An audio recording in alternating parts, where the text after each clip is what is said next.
Assalamualaikum warahmatullahi wabarakatuh. Selamat pagi anak-anakku semua. Pada pertemuan pagi ini akan Ibu sampaikan mengenai materi PPKN, yaitu kita sudah masuk pada bab 4, yaitu mengenai dinamika persatuan dan kesatuan dalam konteks Negara Kesatuan Republik Indonesia, yang disampaikan oleh Ibu Wuryaningtyah. Dan mudah-mudahan kalian pada pagi ini dalam kondisi sehat walafiat, sehingga dapat beraktivitas dan dapat melaksanakan pembelajaran daring pada hari ini. Pada pagi ini berkait mengenai materi tersebut, yaitu dinamika persatuan dan kesatuan dalam konteks Negara Kesatuan Republik Indonesia, akan Ibu sampaikan mengenai hakikat Negara Kesatuan Republik Indonesia, yaitu mengenai pengertian daripada negara. Sebenarnya mengenai negara di dalam Undang-Undang Dasar 1945 pada pasal 1 ayat 1, di situ ditegaskan bahwa Negara Kesatuan Republik Indonesia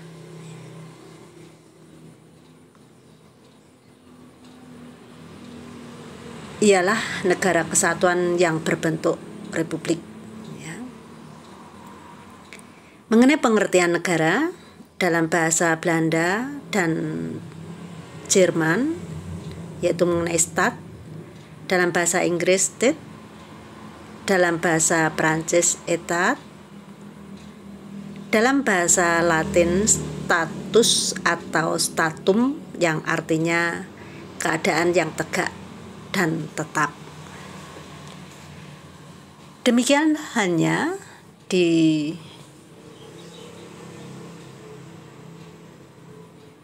dalam bahasa Sanskerta, negara atau kata lain adalah nagari, yang berarti wilayah, kota, atau penguasa.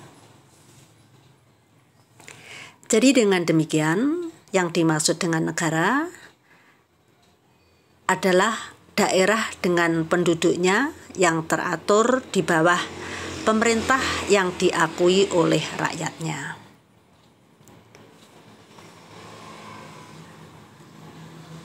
Lalu fungsi daripada negara. Fungsi negara adalah sebagai alat untuk mencapai ideologi yang ada pada negara tersebut.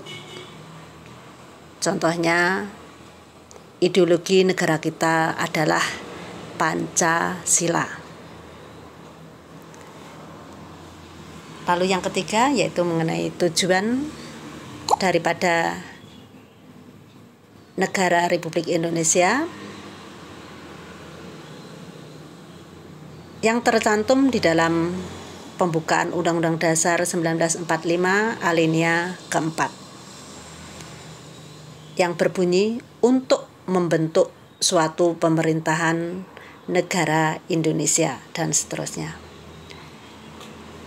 Berdasarkan pengertian di atas, maka dapat dikatakan bahwa tujuan akhir setiap negara ialah menciptakan kesejahteraan dan keadilan atau kebahagiaan seluruh rakyatnya.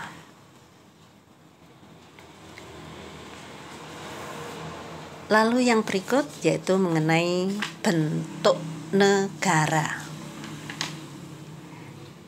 Menurut teori modern, ada dua bentuk negara, Yang pertama, negara kesatuan.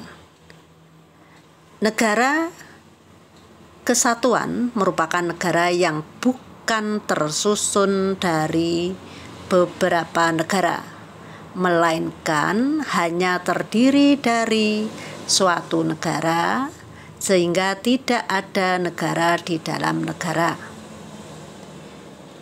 Kedaulatan sepenuhnya ada pada pemerintah pusat. Sedangkan yang kedua, negara serikat adalah disebut juga dengan negara federasi. Beberapa negara yang mempunyai kepentingan, baik politik, ekonomi, maupun kepentingan lainnya, menyepakati suatu ikatan kerjasama yang efektif. Negara bagian hanya menyerahkan sebagian urusannya kepada pemerintah federasi atau pusat. Adapun urusan yang diserahkan menyangkut urusan bersama, seperti urusan keuangan, pos, telekomunikasi, pertahanan negara, dan hubungan luar negeri. Lalu yang kelima yaitu mengenai sifat-sifat negara. Sifat negara terbagi atas 3. Yang pertama, sifat memaksa, agar peraturan perundangan ditaati. Negara mempunyai kekuasaan untuk memaksakan dengan kekerasan fisik secara legal. Sifat ini tidak dimiliki oleh organisasi atau asosiasi lain di dalam negara. Lalu yang kedua, sifat monopoli. Negara dapat menyatakan aliran kepercayaan atau aliran politik tertentu dilarang hidup dan disebarluaskan karena dianggap bertentangan dengan tujuan masyarakat. Lalu yang ketiga yaitu sifat mencakup semuanya. Semua peraturan perundang-undangan. Contohnya, keharusan membayar pajak di sini berlaku untuk semuanya, yaitu semua orang tanpa terkecuali.